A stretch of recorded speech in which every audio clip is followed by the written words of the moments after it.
ચંદ્રશેખર ગુરુમાં જીના છે સ્વપ્ન દ્રષ્ટા, જીત રક્ષિત ગુરુજી સ્નેહથી સિંચન કરતા.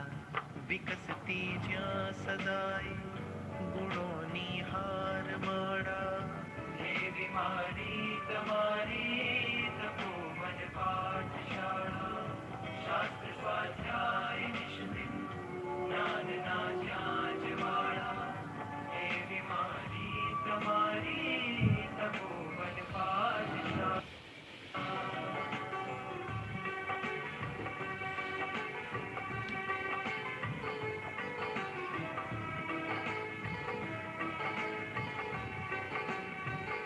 અમૂલ્ય મૂલક ભાઈ, ભવ્ય ઉપેન્દ્ર ભાઈ, આધાર સ્તંભ જેના સેવા કરતા.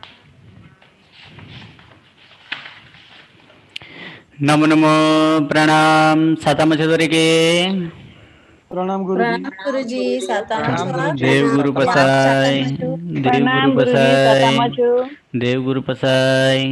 प्रणाम गुरुजी। नमो ओरियंतानम, नमो सिद्धानम, नमो आर्याणम, नमो वज्रायानम, नमो लोहे सव्वसाहूनम। येषो पंचनमुक्कारो सब्बपापप्रणाशनो, मंगलानं च सर्वेसिं पठवं हवै मंगलम। परम पूज्य पूज्यपाद देवेंद्र सुरेश्वर जी महाराजा द्वारा विरचित કર્મસ્તપ નામનો બીજો કર્મગ્રંથ અને બીજા કર્મગ્રંથમાં મુખ્ય વિષય એ છે કે બંધ, ઉદય, ઉદીર્ણા અને સત્તા તેના જે પ્રકૃતિઓ છે એ પ્રકૃતિઓ કેટલી પ્રકૃતિઓ હોય અથવા કેટલી પ્રકૃતિ બાંધમાં કેટલી પ્રકૃતિ બાંધી શકે, ઉદયમાં કેટલી પ્રકૃતિ ઉદયમાં આવી શકે, ઉદીર્ણા કરવા લાયક પ્રકૃતિ કેટલી અને આત્માની સાથે સત્તામાં કેટલી પ્રકૃતિ હોઈ શકે છે. જે આપણે પ્રથમ કર્મગ્રંથ કર્મ વિપાકમાં પણ આપણે જોયા હતા કે બંધમાં 120 પ્રકૃતિ જ એ બાંધી શકે કોઈ પણ જીવ. વધારે જીવ 120 પ્રકૃતિ એ બાંધી શકે છે. ઉદય અને ઉદીર્ણામાં એ 122 પ્રકૃતિ લાવી શકાય, જ્યારે સત્તામાં 148 અથવા 158 પ્રકૃતિ હોઈ શકે છે, વિદ્યમાન આત્માની સાથે વિદ્યમાન હોઈ શકે છે. પ્રશ્ન થાય કે કયા ગુણસ્થાનકે કેટલી પ્રકૃતિ હોય અથવા કેટલી પ્રકૃતિ બાંધી શકે, કેટલી પ્રકૃતિ ઉદયમાં લાવી શકે કે ઉદીર્ણા કરી શકે, કે કેટલી પ્રકૃતિ તે સત્તામાં હોઈ શકે છે, કયા ગુણસ્થાનકમાં કેટલી પ્રકૃતિ. એ જે મુખ્ય વિષય અહીં એ છે કે જીવ તે ગુણસ્થાનકમાં વર્તતા એટલે ગુણોનું જે સ્થાન તે ગુણસ્થાનક તરીકે કહેવાય. ગુણોનો તરતમતા વાળો જે સ્થાન તે સ્થાનને જ ગુણસ્થાનક તરીકે કહેવાય છે અને એવા 14 ગુણસ્થાનક છે. મિથ્યા દૃષ્ટિ, સાસ્વાદન, મિશ્ર દૃષ્ટિ અથવા તો મિશ્ર, અવિરત સમ્યક દૃષ્ટિ, દેશવીરતિ, પ્રમત્ત સંયત, અપ્રમત્ત સંયત, અપૂર્વકરણ, અનિવૃત્તિકરણ, सूक्ष्म संपराय, उपशांत मोह वितराग छदमस्त गुणस्थानक, क्षीण मोह वितराग छदमस्त गुणस्थानक, सहयोगी केवली, અને અયોગી કેવલી. આમ આ 14 ગુણસ્થાનક છે. એક એક ગુણસ્થાનકમાં તેના ઉત્તર જે છે એ ઉત્તર ગુણસ્થાનકમાં પણ એ ગુણોની વૃદ્ધિ તે ઉત્તર જ હોય છે. અર્થાત પછી ગુણસ્થાનકમાં એ પછીના ગુણસ્થાનકમાં ગુણોની પણ વૃદ્ધિ વધારે હોય. મિથ્યા દૃષ્ટિ ગુણસ્થાનકોમાં જેટલા ગુણ છે તેના કરતા વધારે ગુણ એ સાધનમાં છે, તેનાથી વધારે મિશ્રમાં છે, તેનાથી વધારે અવિરત સમ્યક દૃષ્ટિમાં હોય, તેનાથી વધારે દેશબીરતીમાં હોય, તેનાથી વધારે પ્રમત્ત સંયતમાં હોય. આ જ પ્રમાણે આ સંસારી જીવોમાં સૌથી વધારે ગુણ એ 14મા ગુણસ્થાનકમાં વર્તતા જે અયોગી કેવલી હોય એ અયોગી કેવલીમાં હોય છે. પહેલા ક્લાસે આપણે વાત કરી હતી કે ગુણ એ આત્માની સાથે અવશ્ય હોય જ છે. આત્માને એક ગુણ નથી, અનંત ગુણ છે. એ આત્મા અનંત ગુણી એવો આ આત્મા છે. પણ એ ગુણોને આવરણ કરનારું કર્મ જે છે એ કર્મની પ્રબળતા કે નિર્બળતા તેના આધારે જ સંસારી જીવોમાં એ ગુણની તરતમતા દેખાય છે.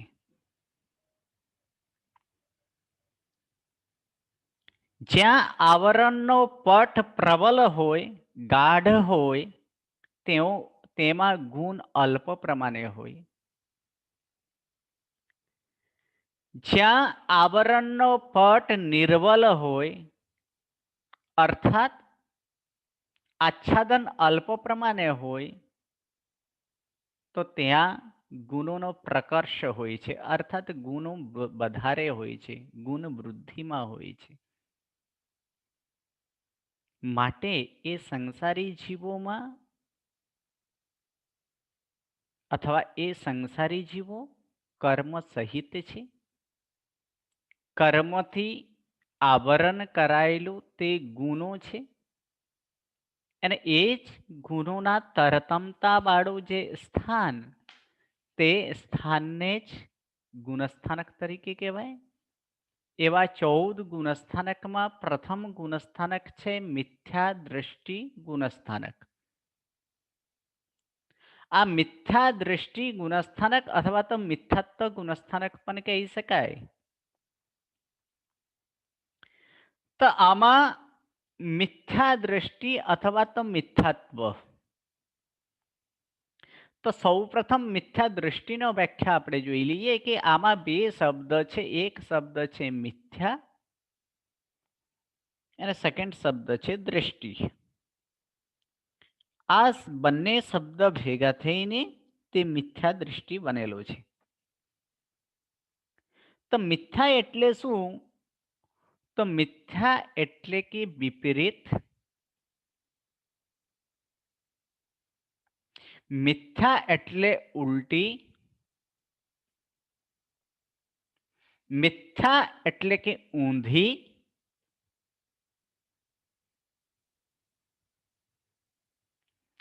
અને દૃષ્ટિ અર્થાત સમજન. દૃષ્ટિનો અર્થ થાય સમજન. એટલે કે જ્યાં વિપરીત સમજન હોય તે મિથ્યા દૃષ્ટિ, જ્યાં ઉલટી સમજન હોય તે મિથ્યા દૃષ્ટિ, જ્યાં ઊંધી સમજન હોય તે મિથ્યા દૃષ્ટિ. તો શેમાં? તો ભગવંતે બતાવેલા જે તત્વમાં ઉપર, અર્થાત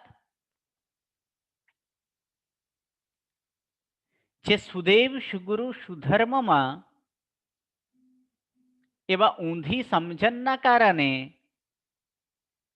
એ જ સુદેવ સુગુરુ સુધર્મને કુદેવ કુગુરુ કુધર્મ તરીકે માને અને કુદેવ કુગુરુ અને કુધર્મ તેઓને સુદેવ સુગુરુ સુધર્મ તરીકે માને, એવા પ્રકારનું જ્યાં સમજણ હોય તે મિથ્યા દૃષ્ટિ.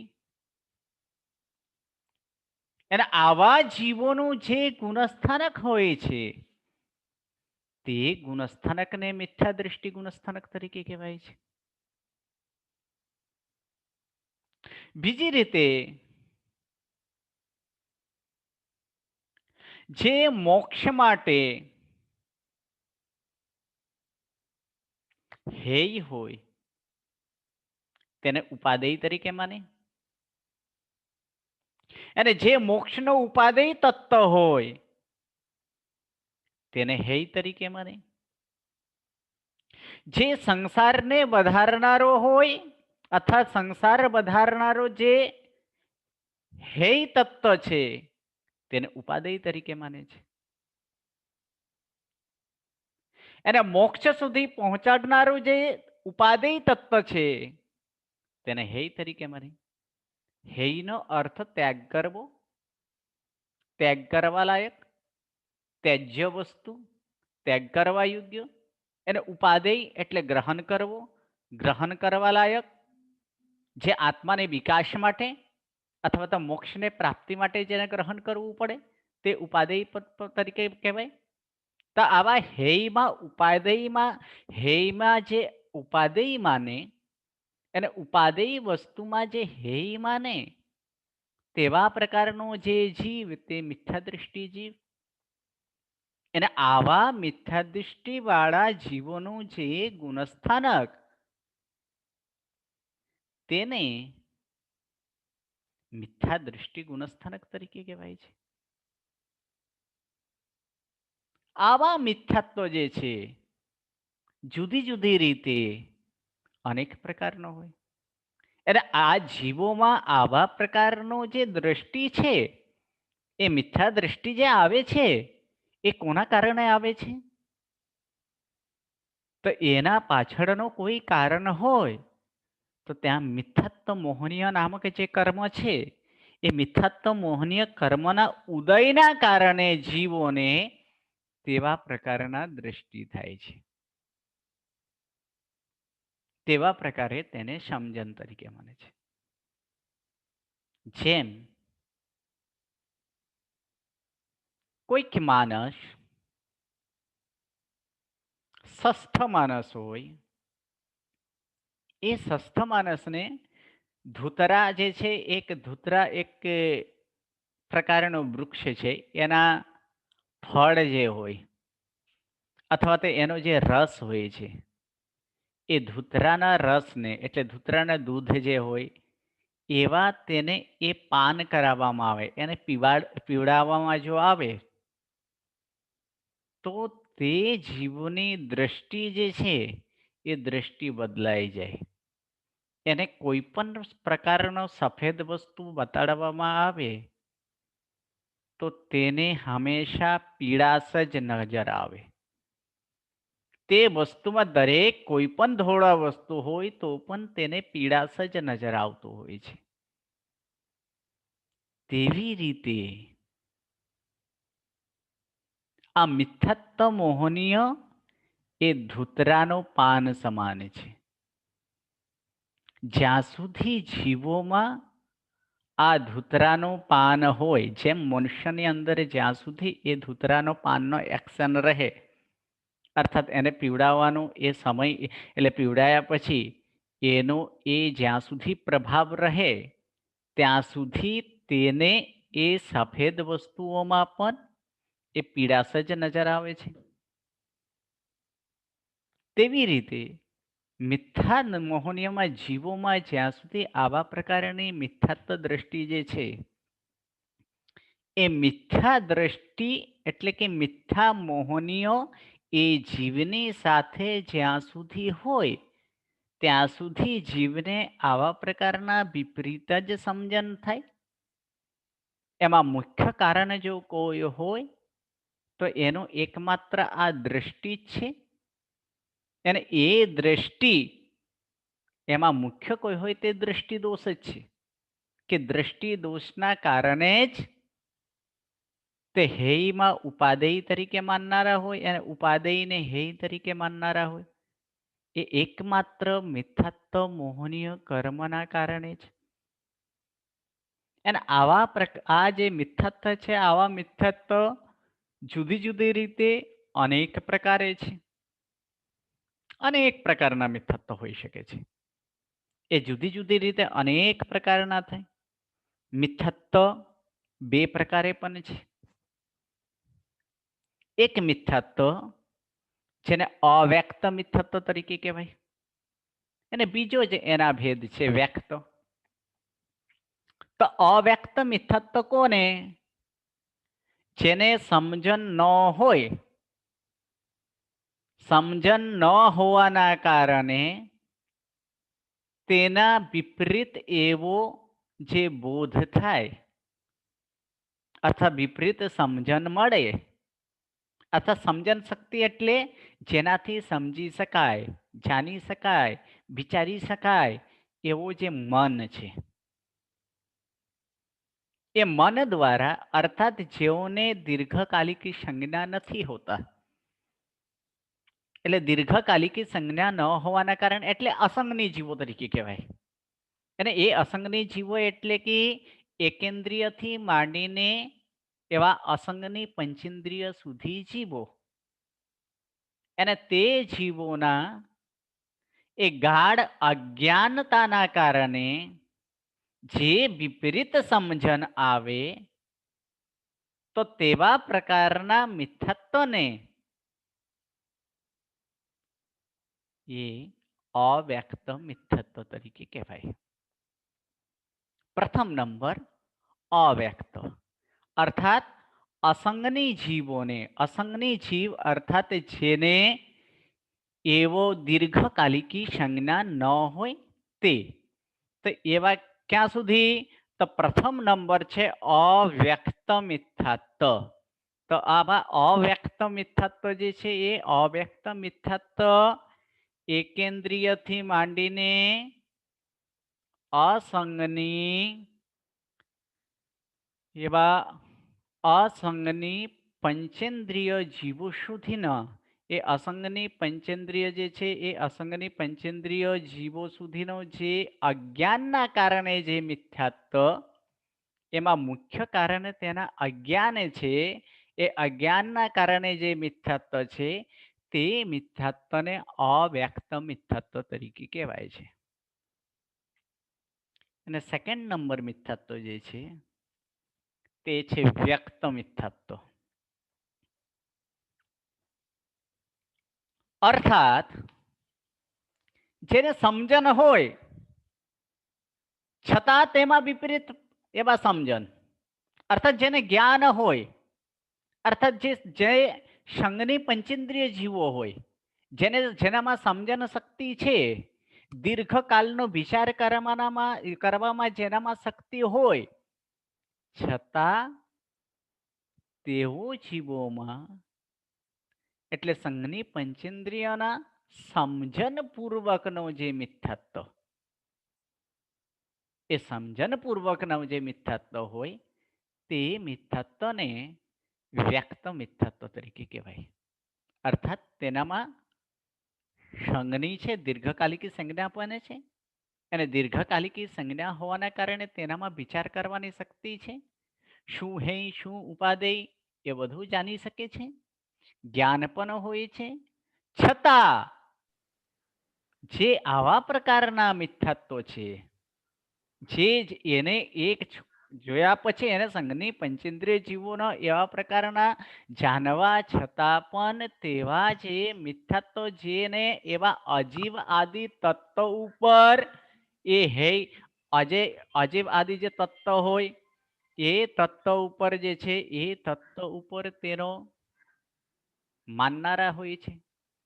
ઉપાદેયને હેય તરીકે માને, હેયને ઉપાદેય તરીકે માને. આવા જે સમજણ પૂર્વકનો જે મિથ્યાત્વ, તે મિથ્યાત્વને વ્યક્ત મિથ્યાત્વ તરીકે કહેવાય છે. આમ એ અપેક્ષા ભેદે આમ આ મિથ્યાત્વના બે પ્રકાર પણ થાય. બીજી રીતે પણ થાય, બીજી રીતે પણ બે પ્રકારે છે, એ પણ આપણે જોશું. હા બોલો હર્ષલભાઈ, શું પ્રશ્ન છે? ગુરુ ગુરુજી, મંદ બુદ્ધિનો કોઈ વ્યક્તિ હોય તો એને, એ તો સંગની પંચેન્દ્રિય જોઈએ, તો પછી એને વ્યક્તમાં લેવાનું, કેવા વ્યક્તમાં લેવાનું? જો એ આપણે મિથ્યાત્વનો અર્થ શું છે કે મિથ્યાત્વનો અર્થ હેય પદાર્થમાં ઉપાદેયનો ઘટન કરે અને ઉપાદેયમાં હેયનો ઘટન કરે તો તે મિથ્યાત્વ છે. એનામાં એ મંદ બુદ્ધિ છે પણ સંઘની પંચેન્દ્રિય જીવો છે, તો પણ જો એની અંદર વિપરીત સમજણ થતી હોય તો તે વ્યક્ત મિથ્યાત્વમાં જ આવે. જી ગુરુજી. સેકન્ડ, હવે બીજી રીતે હજી બે પ્રકારના મિથ્યાત્વ પણ કહી શકાય અપેક્ષા દ્રષ્ટિએ, અને એ છે એક લૌકિક મિથ્યાત્વ અને સેકન્ડ નંબર લોકોત્તર.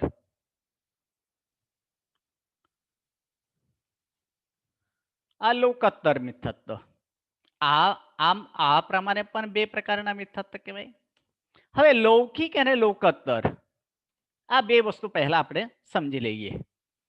અર્થાત લોકની અંદર જે હોય તેને લૌકિક તરીકે કહેવાય છે. એને લોકના ઉત્તર ભાગ સુધી જે પહોંચાડી શકે, ઉત્તર એટલે એકદમ છેડે, એટલે કે લોક પછી પણ અથવા લોકના એકદમ અગ્રભાગ સુધી જે પહોંચાડી શકે તે લોકોત્તર તરીકે કહેવાય છે. તો સામાન્યથી કે લૌકિક અને લોકોત્તરમાં એટલું આપણે જોવાનું છે કે લૌકિક વ્યવહાર અથવા તો લોકોત્તર વ્યવહાર આપણા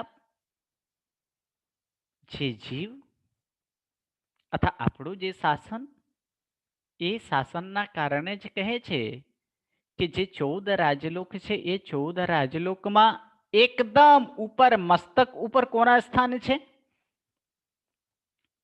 એ 14 રાજલોકમાં મસ્તક ઉપર કોનું સ્થાન છે? સિદ્ધ ભગવાન. સિદ્ધ ભગવંત છે, બરાબર. સિદ્ધ શિલા છે. તો એ સિદ્ધ શિલા સુધી કોણ પહોંચાડે, એટલે કે જેના દ્વારા પહોંચાડી શકાય, કયા ધર્મ દ્વારા પહોંચાડી શકાય છે? સમ્યક. સમ્યક ધર્મ અર્થાત અથવા સમ્યક શાસન એટલે એકમાત્ર જીન શાસન સુધી જ છે, જીન શાસનમાં જ છે. બાકી જો એ જીન ધર્મ સિવાય, એટલે જીન ધર્મ એટલે ધર્મની વાત નથી, હવે એ સિવાય એટલે એ લૌકિક સુધી પહોંચવા માટે કોની ઉપાસના કરી, લોકોત્તર સુધી પહોંચવા માટે કોના ઉપાસના કરી શકાય અથવા કોની ઉપાસના કરવી જોઈએ? લોકોત્તર સુધી પહોંચવા માટે જીનેશ્વર ભગવંતને. તો જીનેશ્વર ભગવંતનું સ્થાન ક્યાં છે? લોકોત્તર છે. તবে એવા લોકોત્તર ધર્મ અર્થાત જે આપણા વિતરાગ પરમાત્મા અથવા તો તે વિતરાગ પરમાત્માના શાસનને આગળ પ્રગટાવતો, એના જ પ્રરૂપેલા અથવા તેના જ પ્રતિપાદન કરતા એવા પંચમહાવ્રતધારી, એવા સંયમધારીઓ, તે બધા કયા શ્રેણીમાં આવે? લોકોત્તરના શ્રેણીમાં આવે છે. અને જે અથવા તો જેની ઉપાસના માત્ર ને માત્ર ક્યાં સુધી પહોંચાડી શકે? એ લોકમાં જે ફેરાવે અર્થાત દેવલોક સુધી જે પહોંચાડી શકે તેઓને શું કહેવાય? લૌકિક અથવા તો લોકમાં જે રહેલો હોય તે એને લૌકિક તરીકે કહેવાય છે. તો એવા લૌકિક અને લોકોત્તર. હવે આની અંદર છે મિથ્યાત્વની અંદર આપણે ભેદ લેવા. લોકોત્તરની એકવાર વ્યાખ્યા બોલો ને પ્લીઝ. લોકના ઉત્તરમાં જે રહેલો હોય તેને લોકોત્તર કહેવાય. લોકના ઉત્તર એટલે લોકના છેડે. તો લોકના છેડે કોણ રહેલા છે? વિતરાગ પરમાત્મા. અને એવા વિતરાગ પરમાત્માનો જે ધર્મ, તે ધર્મ કેવા કહેવાય? લોકોત્તર ધર્મ કહેવાય. અથવા તો વિતરાગ પરમાત્માના ધર્મને જે પ્રતિપાદન કરતા હોય અર્થાત તેને જ આગળ પ્રવર્તનારા હોય તો તેઓને શું કહેવાય? તેઓને પણ લોકોત્તરની જ એ પ્રભાવના કરે છે. અર્થાત પરમાત્મા કે પંચ મહાવ્રતધારી વગેરે જે ગુરુ વગેરે છે તેઓની જે ઉપાસના તે લોકોત્તર ઉપાસના કહેવાય. અને એ સિવાય કોઈ પણ ગમે તેમ એવા સમ્યક દ્રષ્ટિ મિથ્યા દ્રષ્ટિ ગમે એટલે સમ્યક દ્રષ્ટિ ને પણ મિથ્યા દ્રષ્ટિ આદિ ગમે તેમ એવા દેવોની કે બીજા બધાની જે ઉપાસના તે ઉપાસનાને લૌકિક ઉપાસના તરીકે કહેવાય છે. હવે આ જે બીજા ધર્મમાં ગુરુજી એક મિનિટ, બીજા ધર્મમાં એટલે આપણે કે ને બધા ગણપતિને માને તે લૌકિકમાં આવે. બરાબર છે. હવે એની અંદર હા એને લૌકિક જ કહેવાય, એને લૌકિક જ કહેવાય. બરોબર. હાજી કેતકીબેન.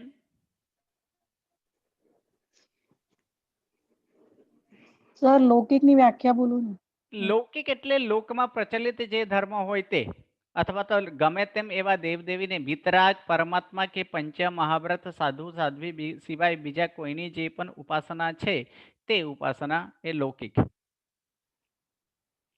એમાં આદિથી એવા સમ્યક દ્રષ્ટિ દેવો પણ આની અંદર લોકોત્તરની અંદર આવી શકે, કારણ કે એનો એ સમ્યક દ્રષ્ટિ અપેક્ષા દ્રષ્ટિએ તે શું કરે છે, તે એવા સમ્યકતાની જ પ્રભાવના કરે છે. એટલા માટે કીધું કે તેમના બતાવેલા વિતરાગ પરમાત્માએ પ્રવર્તેલા જે એના દ્વારા જે પ્રતિપાદન કરેલા જે ધર્મ અને એ ધર્મના જે પણ એ વધારનારો હોય અથવા એનાથી એ જે ફાયદો થતો હોય તે બધા લોકોત્તર, બાકી બધા જ એ લૌકિક.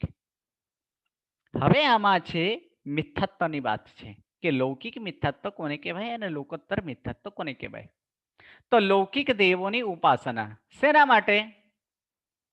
તો લૌકિક દેવોની ઉપાસના એટલે કે ગમે તેમ એવા દેવો પાસે જઈને ભોગ સુખની પ્રાર્થના કરે, ભોગ સુખ મેળવવા માટે ની પ્રાર્થના, અથવા તો મળેલા હોય તો તેને સાચવવા માટે, અથવા તેની જે સ્થાને હોય જેટલા પ્રમાણે હોય તેનાથી વધારો કરવા માટે, તેના વૃદ્ધિ માટે જે એવા ગમે તેમ દેવ દેવીઓ આદિ પાસે જે ઉપાસના કરે, એટલે આવા પ્રકારનું જે ઉપાસના આદિ કરવી તે લૌકિક મિથ્યાત્વ તરીકે કહેવાય છે. અને લોકોત્તર મિથ્યાત્વ એટલે આ જ વસ્તુ અર્થાત સંસારિક ભોગ સુખ મેળવવા માટે કે અથવા મળેલા હોય તો તેના સંરક્ષણ માટે અથવા તો તેના વૃદ્ધિ માટે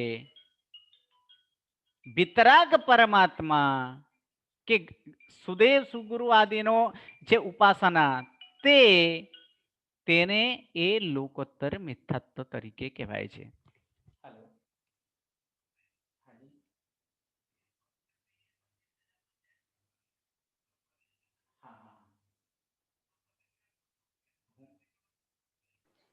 ગુરુજી તેને શું કહેવાય? લોકાતર.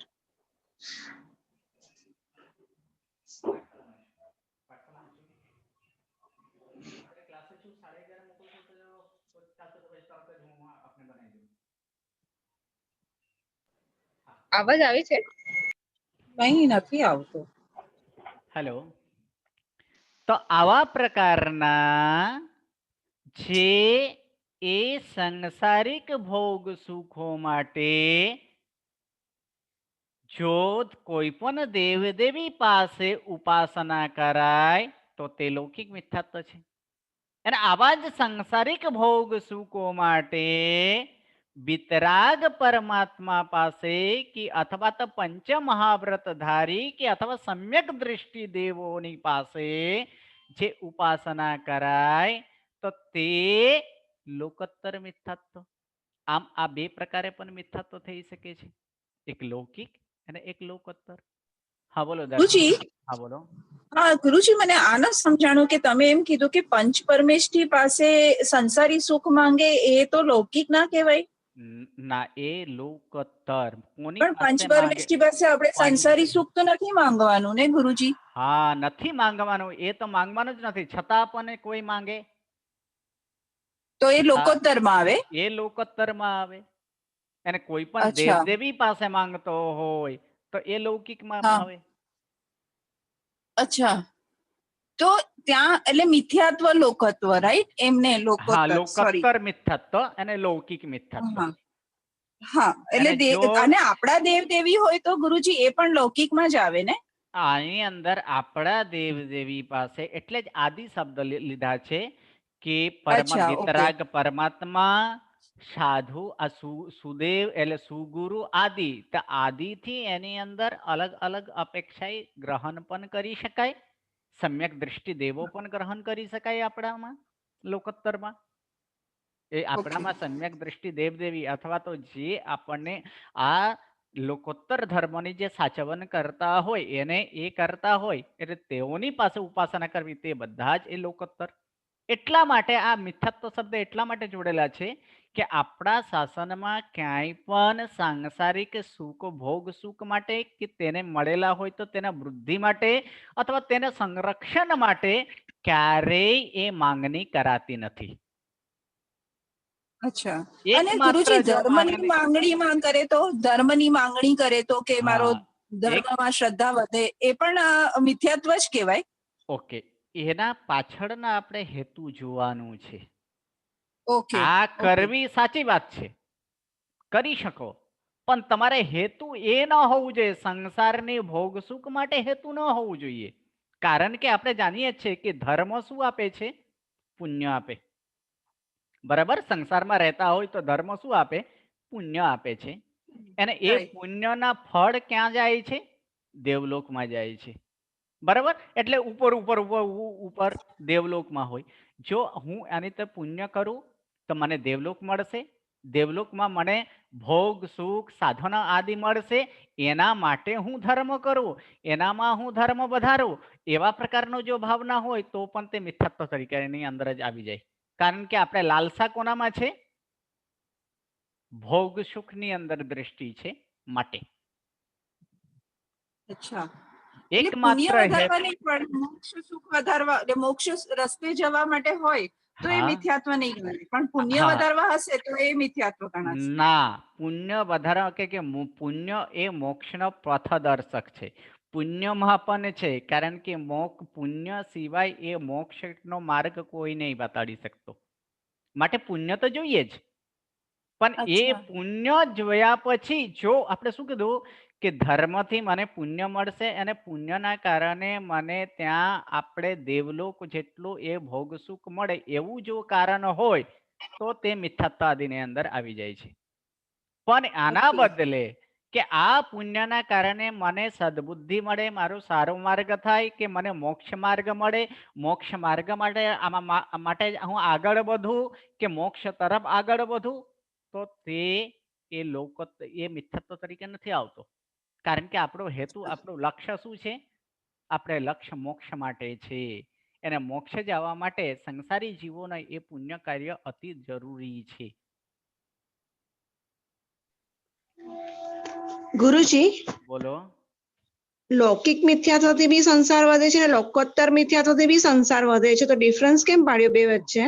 બે વચ્ચે ડિફરન્સ એટલું પાડ્યો એટલા માટે કે એ કોની પાસે પ્રાર્થના કરે છે એના આધારે છે. પણ પ્રાર્થના જો બેવનું છેલ્લે પ્રાર્થના જો લોકોત્તર પાસે કરતો હોય તો તે લોકોત્તર મિથ્યાત્વ, અને પ્રાર્થના જો લૌકિક પાસે કરતો હોય, કોઈ એવું પણ માનનારા હોય જીવો કે આપણા શાસનમાં આપણા પ્રભુ પાસે માંગવાની ના પાડે છે, એટલે હું આપણા પ્રભુ પાસે નહીં માંગુ પરંતુ બીજા દેવ દેવી પાસે માંગુ, એવું પણ બની શકે ને. તો એ શું થાય? હા, એ લૌકિક મિથ્યાત્વ તરીકે છે. પણ પણ છેલ્લે તો કેટલાકને સંસાર જ વધે છે ને એની બંનેમાં. બંનેમાં સંસાર તો બધે જ છે. એ સંસાર વધવામાં કઈ ડિફરન્સ પડશે નહીં ને ગુરુજી? હા, સંસાર વધવા માટે એની અંદર ડિફરન્સ તો ડિફરન્સ એ પ્રમાણે પડી શકે કે એની અંદર બંનેમાં કેવા પ્રકારનો ભાવની અંદર છે, એ અજ્ઞાનતાના કારણે માંગે છે કે જ્ઞાન હોવાના કારણે માંગે છે? જેમ કે તમને એક બીજું પણ એક પ્રશ્ન પૂછું, બે પ્યાલા છે, એક એટલે કે બંને પ્યાલામાં ઝેર છે, બરાબર, અલગ અલગ ટાઈપના ઝેર છે, તો એ બંને પ્યાલામાં ઝેર છે, તો બંને પ્યાલાને પીવા વાળા એક જે જાણતો હોય એ જાણનાર વ્યક્તિ પીવે, અને જે ન જાણતા હોય એ પણ પીવે, તો પીવાથી એને શું થાય? મૃત્યુ થાય ને? હા બંને તો મૃત્યુ તો પામે જ છે મૃત્યુ ને, થાય. મૃત્યુ તો પામે જ છે ને. હા આ જ પ્રમાણે મિથ્યાત્વ છે તો સંસાર તો બધે જ છે, પરંતુ એની અંદર જે છે એ આગળમાં પણ કે કર્મ બંધની અંદર પણ તરતમતા જોવા મળે છે.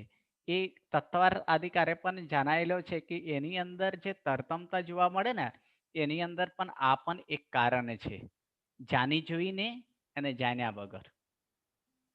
જે જાણ્યા વગર થઈ જાય ને તેના કેવા અજ્ઞાન આદિના કારણે તેને એ જાણી જોઈને નથી કરતા, પણ થઈ ગયા છે, તે એટલે કે એનામાં તેવો ભાવ ન થાય.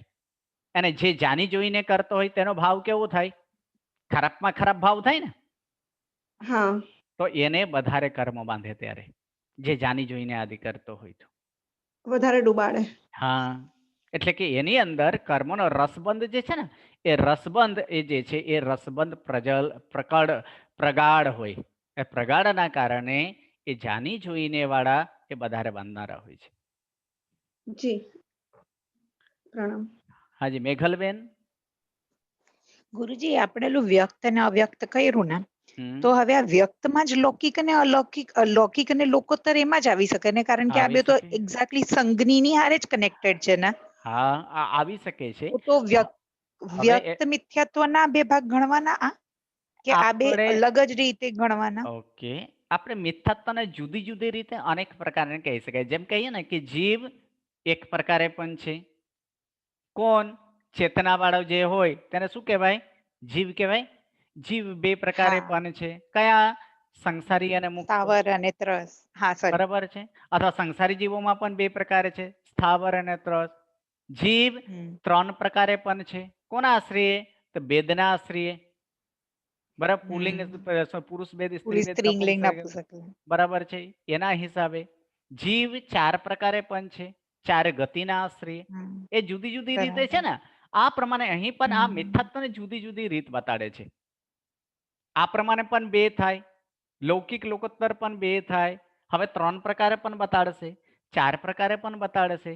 તો એ અલગ અલગ પ્રકારના આ જે છે મિથ્યાત્વ જે છે એ મિથ્યાત્વના એક એક પ્રભાવ. હા, આની અંદર પણ આપણે કરી શકાય કે વ્યક્તના જ આ બે ભેદ પડી શકે, કેવું હોય તો કહી શકાય.